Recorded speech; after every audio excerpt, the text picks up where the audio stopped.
تو مجھے بڑی خوشی ہوئی کہ آپ کو دیکھ کر اور زیبی صاحبہ کو دیکھ کر، اور مبارکباد ہے آپ کو بھی کہ آپ ایسے فنکشن مقرر کر رہے ہیں. اور میں نے کوئی ایک پہلو تو ہے نہیں کہ کس پہ بات کی جائے. ڈرامہ انہوں نے لکھا، غزل انہوں نے لکھی، ہندکو میں لکھی، پشتو میں لکھی، فارسی جانتے ہیں. اتنی ہمجیز شخصیت بڑے کم لوگ ہوتے ہیں. جی ہاں اور بالکل. بڑی خوشی ہو رہی تھی کہ مجھے موقع مل گیا، اور شاید اس لیے آنکھ کھل گئی کہ اسی لیے آپ کو بخاری صاحب آپ کو آپ آنا تھا اس پروگرام میں ہمارے، اس لیے آپ کی آنکھ کھلی ہے. بے شک. بہت شکریہ. آپ کی آنکھ کھل گئی، ہمارے بھاگ کھل گئے. جی ہاں جی، بہت مبارک. اب سوال تو میں کیا کروں، یہ وہ میں سارے سوالات سن رہا ہوں آپ کر رہے ہیں، اور انہوں نے کچھ اپنی شخصیت کے بارے خود ہی وہ بتایا ہے، تو جو بتا سکتے ہیں. دوسرا دن کے بارے وہ نہیں کہہ سکتا. لیکن خوشی بہت ہوئی اس بات کی کہ مجھے شرکت کا اعزاز حاصل ہو گیا، جس کا میں امکان نہیں سمجھ رہا تھا کہ آنکھ کھل جانا. اور مجھے یہ نہیں بہت وہ جو شکریہ. جی جی بخاری صاحب بہت شکریہ. آپ اس کی کا دے آواز دیا، میں فطرت نے یقیناً مجھے موقع دے دیا کہ میں نے کچھ باتیں اور آپ سے استفادہ کر دیا. بہت بہت شکریہ.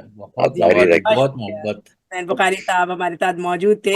اب ہم آگے کی جانب چلتے ہیں. اگر ڈاکٹر شگفتہ غزل صاحبہ موجود ہیں، میری آواز سن رہی ہیں، تو ہم ان کو بھی موقع دیتے ہیں کہ وہ کوئی سوال کر لے، ورنہ پھر اپنی سرپرست اعلیٰ محترمہ زیب النساء زیبی صاحبہ ہمارے درمیان موجود ہیں. یقیناً وہ بھی ناصر علی سید صاحب سے سوال نہیں بلکہ گفتگو کرنا چاہیں گی.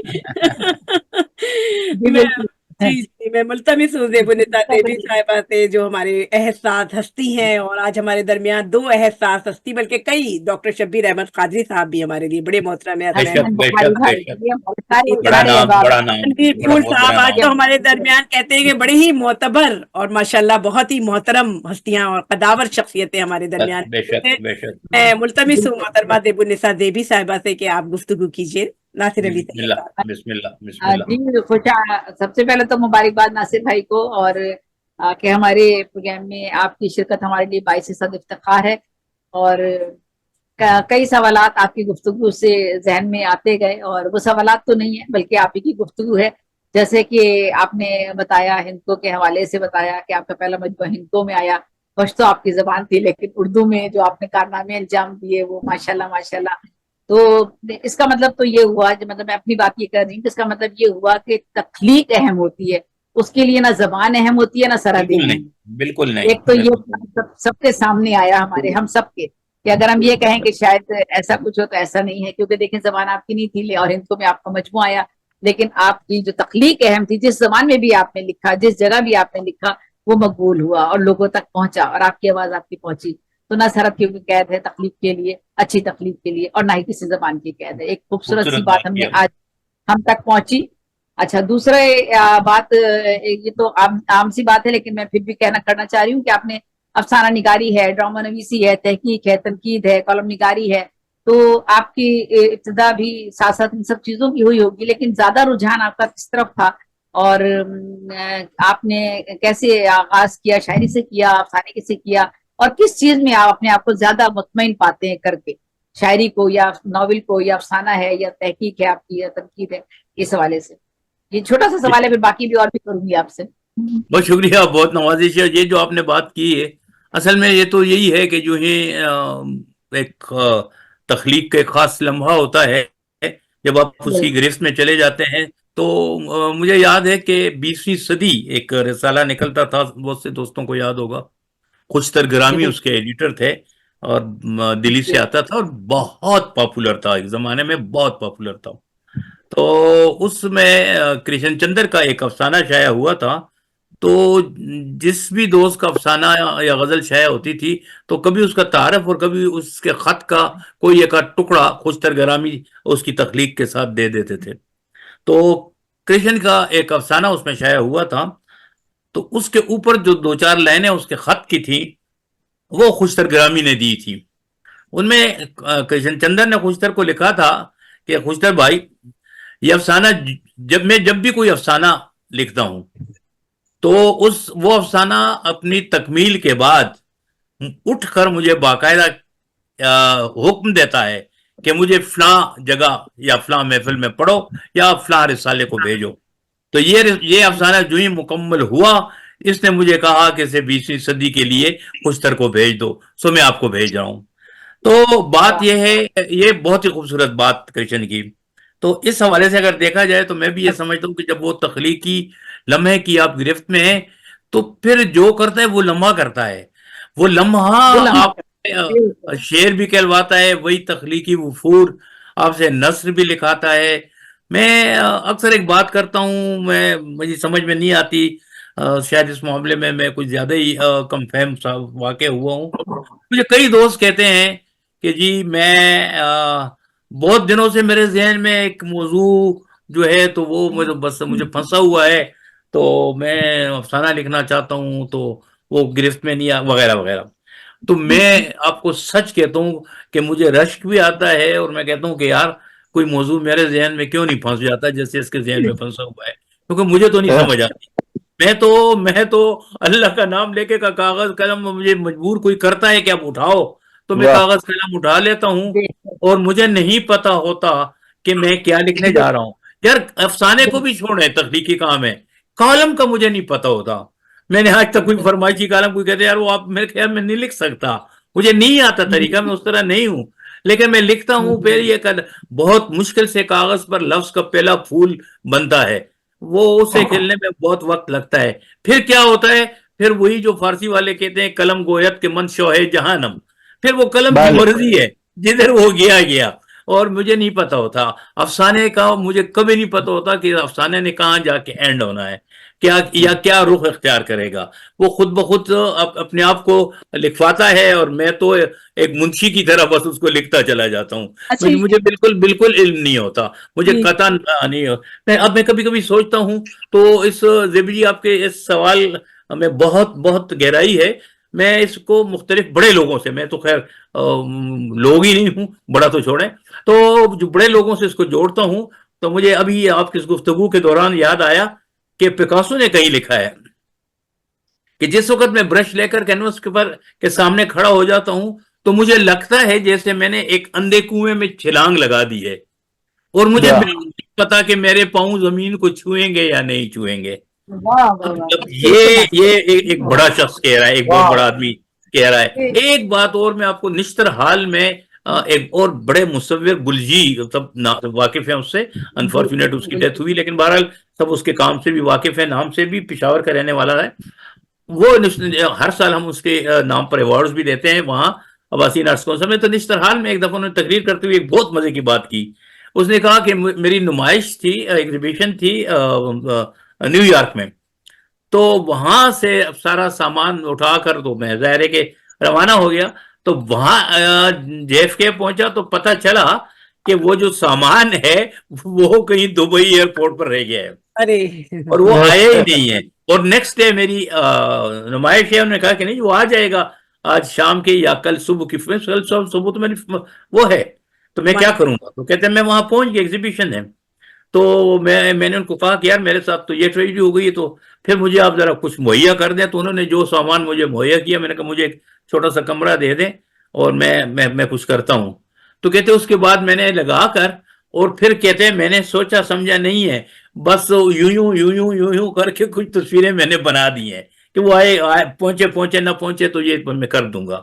کہتے اس میں ایک بات کی تھی انتہائی معذرت کے ساتھ اگر کسی دوست کو یہ اچھی نہ لگے, لیکن باہر انہوں نے چونکہ کہا تھا بڑے آدمی نے, اس نے کہا تھا کہ یہ جو امریکن لوگ ہوتے ہیں یہ بہت بیوقوف لوگ ہوتے ہیں, یہ بہت بیوقوف ہوتے ہیں کیونکہ انہوں نے کیا کیا کہ جب میں نے کہا کہ میں بنا لوں گا تو انہوں نے کیمرے لگائے اور وہ میں ساری رات بیٹھ کے رات سے لے کر صبح تک میں تصویریں بناتا رہا اور یہ میرے ہاتھ کی تصویریں وہ ویڈیو بناتے رہے. کہتے ان بیوقوفوں کو اتنا نہیں پتا تھا کہ تصویر ہاتھ نہیں بناتا, یہ ان کو پتہ ہی نہیں تصویر ہاتھ نہیں بناتا ہے, ہاتھ تو پھر رہے میں تصویر ہاتھ نہیں بناتا, یہ ان کو علم میں نہیں تھا. یہ تو وہ یہ کہتا ہے کہ اب ان کو کیا پتا کہ تصویر کہاں ہو. میں قطع کلامی کر رہی ہوں ناصر علی سید صاحب, اس میں ایک بہت بڑی بات جو تھی مجھے علامہ اقبال کی یاد آ گئی کہ علامہ